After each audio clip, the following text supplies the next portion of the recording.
Gravity. Newton knew that gravity is a force that attracts objects to each other, and his laws predicted the strength of this force with fantastic precision. But how does gravity actually work? How does the Earth pull on the moon across hundreds of thousands of miles of empty space?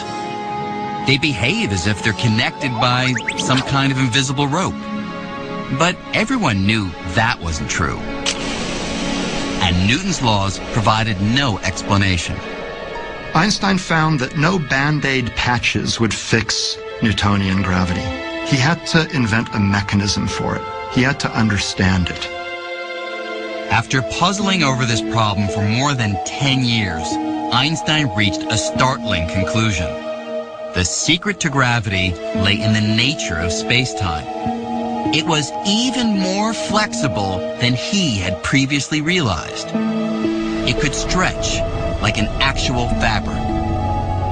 This was a truly radical break from Newton.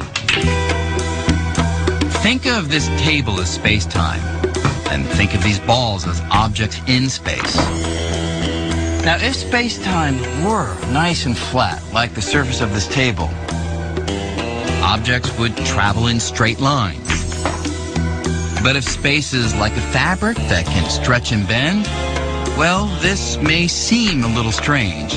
But watch what happens if I put something heavy on the stretchy space-time fabric.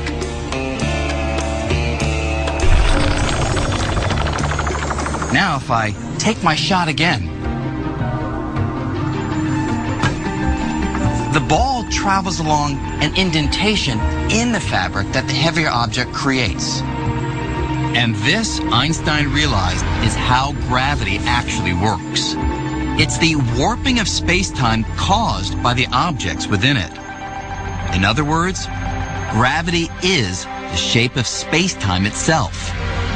The moon is kept in orbit not because it's pulled to the Earth by some mysterious force, but rather because it rolls along a curve in the space-time fabric that the Earth creates. With Einstein, space became not only real, but flexible. So suddenly space had properties, suddenly space had curvature, suddenly space had a flexible kind of geometry, almost like a rubber sheet.